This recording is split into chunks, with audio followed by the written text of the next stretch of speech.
Welcome to the Super Memory for Schools program. My name is Ngap Tam, and I'm very glad to be with you in today's lesson. I Go to School by writer Tang Ting. Let's get started. Let's find out the common features between the author and his literary works.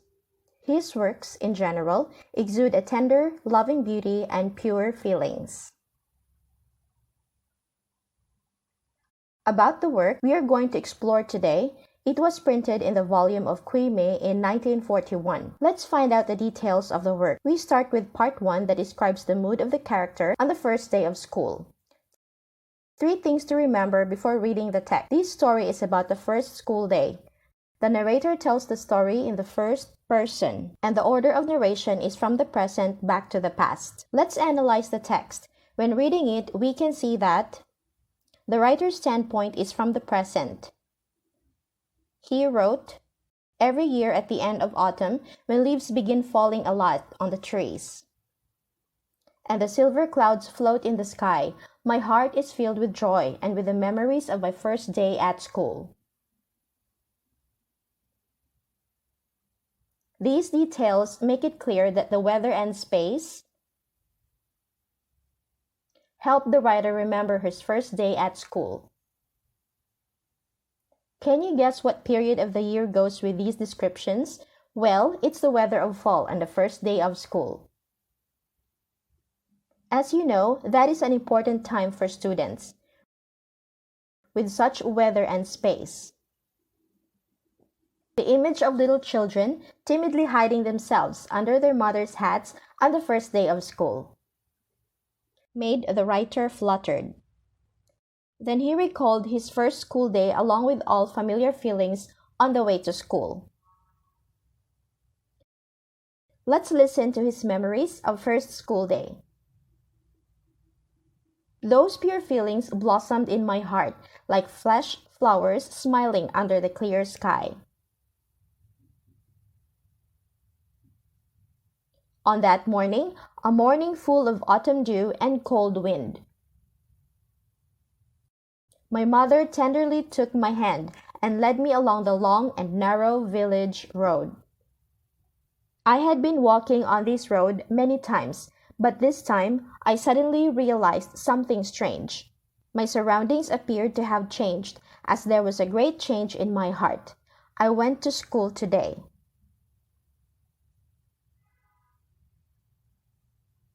You can see that in this passage, the writer showed us a child's mood on his first school day. What are those moods? Let's look at the details. Those pure feelings like fresh flowers smiling under the clear sky. These feelings are something we can only feel with our hearts rather than see or touch like real objects. However, by using comparison, the writer made them very concrete and familiar.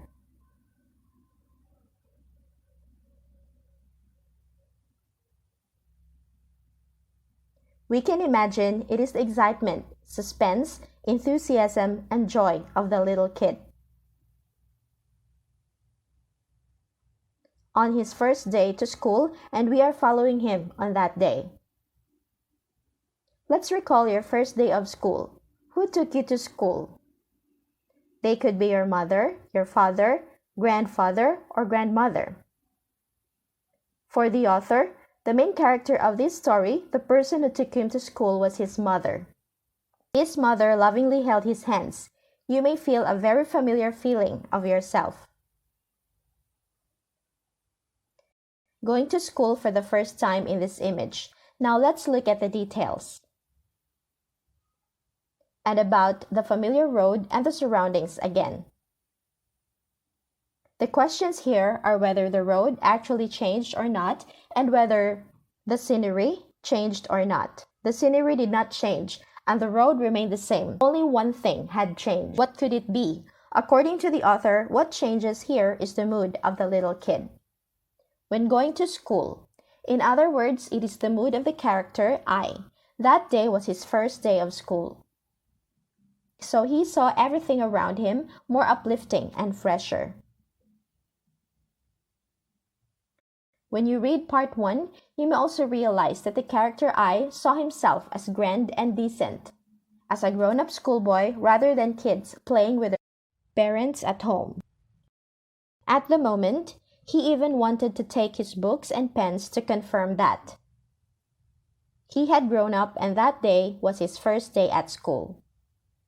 To sum up in this part, you will pay attention to the comparison and the mixed feelings of excitement and nervousness of the little boy, the character I in his first school day. Let's continue with part 2, when he arrived at school. What did he see in that school? He found the school beautiful and majestic. This is very realistic, natural thought of kids. For them, although the school is very pretty, it is very stately. He thought so because there were teachers and adults here who would teach students. The question here is what emotions the character I and other kids had before that beautiful and majestic school. Well, it was the feeling of fear. I am sure that you used to have this feeling on your first day of school, right? How about the mood of the kids in the story? They felt like baby birds looking at the wide sky, wanting to fly but still feeling hesitant and afraid. Again, the author used the comparative method for readers to imagine the mood of the new students through the detail. As confused as little birds looking at the wide sky, wanting to fly but feeling hesitant. In other words, the author was again successful in turning abstract feelings into concrete and vivid images so that readers can feel and understand. Thus, we should read other works of writer Tang Ting. Let's continue with the mood of the little student, the character I, on his first school day. What were his emotions after the feeling of surprise? Well, that was a feeling of embarrassment. So when did that feeling occur? That was when he heard school drum beats that told students to line up. After lining up to get ready for class, we are going to experience one of the most important moments in our lives. What kind of event could that be? Well, that is when we have to leave our mother's and father's hands, any hands that take us to school, to enter a new environment. Now you see that the students in the story were confused and nervous. Their hearts seemed to stop beating, and their limbs were awkward when they heard the director calling their names. They felt very nervous and worried. They knew that they would have to go into the class and be away from their parents. Those feelings turned into sobs. From here, you can see how the mood of the character I swung in this part. From wavering fear to surprise to embarrassment, not until the heart appeared to stop beating did he burst into tears. It was because he had never been so far away from his mother that time. So one thing to remember here is that the common moods between the characters I and other students in the story are the surprise and anxiety when entering a new environment. Let's go to the third part, entering the class. If in the second part the character I was confused and worried, what could his moods be in this part? Let's enter the class with him. Once entering the class, he looked around and felt a strange scent. As his eyes glanced at the classroom space, he found some pictures on the wall and felt interested. The feeling of embarrassment had gone. Please pay attention to this detail. After looking around the class, he went to his table and chair like other little students. He carefully marked these things as his own.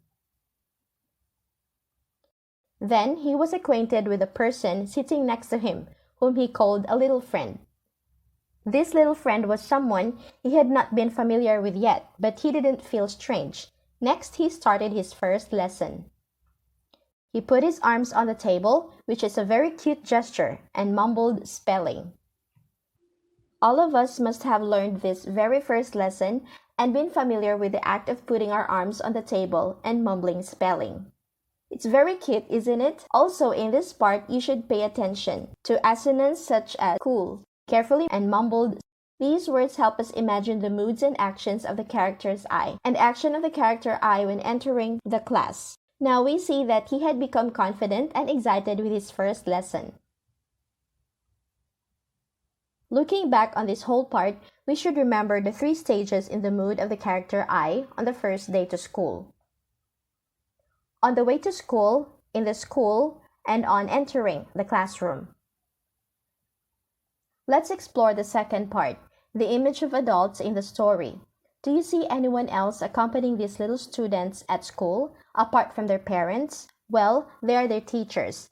Now let's take a look at these images again.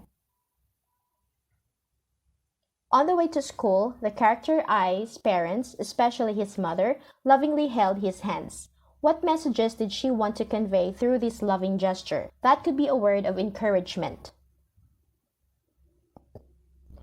It could also be a belief that her son would grow up day by day under the guidance of teachers.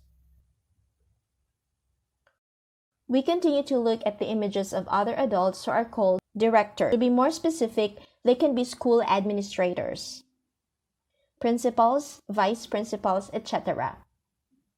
You can see that their images were neither stern nor distant in these students' eyes on the first day of school. The directors encouraged and coaxed the little students by using caring words. My dear students, don't cry. You can go home this afternoon. From that, we can see a very caring attitude of the director for the little kids when they first came to school. We turn to another image of adults in the story, a young male teacher. He understood the anxiety and confusion of the students. So he always greeted them with a smile and welcomed them to his classroom. To sum up the images of adults here, include a mother, a director, and a teacher. They represent the whole family who always has the same love, responsibility, and care for your learning. Let's go through the main features of literary devices and content in this story. About the art, you should pay attention to how subtly the author described the character's feelings, which can be clearly seen in part 1. That is the character's mood on the first day of school, while he was eager and nervous on the way to school. That mood changed to bewilderment and anxiety at school. Finally, he found confidence and excitement when entering the class. We see that the character's mood changed from time to time. So describing this change logically and understandably is a success in the pen of the writer. I need to remind you that Tang Ting is a poetic writer. His poetry is evident in the comparative images that we have just analyzed in part 1. Again, as for the literary devices, the writer delicately described the character's feelings and used unique poetic comparison. Regarding the content, the work clearly expressed the mood of the character I on the first school day. That state of mind was recounted in detail, and in a delicate, natural, and emotional way by the author. That leaves deep impressions on readers. Therefore, the work I Go to School by writer Tang Ting has been remembered by many generations of readers. So you should remember that the first day of school is always a pure, attached, and lifelong memory of each person. I guess that each of us has our own memories of that day. So my dear students, please tell me about those memories and you can practice your writing skills. When you put your feelings on your first school day into words, you can empathize with the author's sentiment in the story. They can be a very simple but unforgettable feelings. It is a pleasure to be with you in this useful lesson of the Super Memory for Schools program. See you next time.